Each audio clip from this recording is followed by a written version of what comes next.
Join Samantha and Hans at the next Macro to Micro Options Power Hour, held each Wednesday at 4 p.m. Eastern Time. Registration is free. Scan this QR code or click on the link in the description. So everyone's tossing out puts, and so we pulled back, and we pulled back through that collar strike. And I said yesterday, I was talking about how there should be some support in there around 625, 630. And sure enough, we got it, but we definitely got a lot of help from CPI, which was kind of a neither here nor there kind of number. And I think the market was a little worried that it was going to come in a little bit hotter than expected, and we weren't going to get our wonderful spiked punch bowl.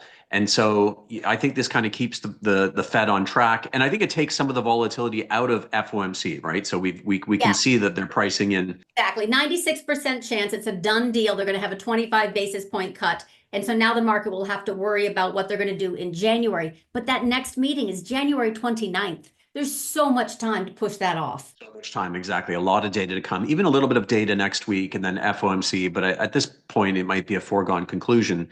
We're seeing VIX down around 1359, 1360. I think it could drop a little bit more. So, we're holding on to our long puts in our December 15 puts. I've got some SVIX, some SVXY as a play on the structure, because you get that kind of beautiful contango picture in the VIX term structure. And so I think some of those plays still work, but the easy money's been made, right? So now we're down in this low vol environment where a lot of the kind of hard work has been sort of taken up by the big vol drop that we've seen since the election. And now it's just kind of the boring old option plays that pretty much are theta decay type plays. And if you want, you can definitely still capture some of these upside moves in. I mean, everything's kind of going, Tesla's going parabolic still. It just doesn't let up. It's on its highs for the day. All-time highs, I think we closed at. It's all about the porridge being warm. I always like to talk about the porridge.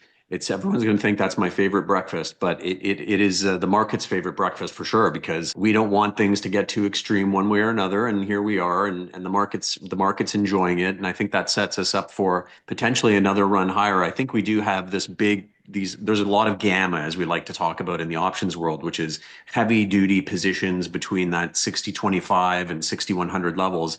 If we can push through 6,100, it's hard to believe, but this can even get more parabolic. We talked about this a little bit last week. This can get even worse to the upside for the bears, basically. A melt up that would make Tom Lee blush. But yes, we had two themes last week. One was I'm bullish, a growth rotation a la summer 2024. And we could trigger a melt up that would make Tom Lee blush. So here we are. The Qs are pushing. I still have 548 for the Qs because I have to keep, revising upward. Every target that I had from November of 2023, right? And then it hits, and then I have to go find a new target. And now I'm at my next target.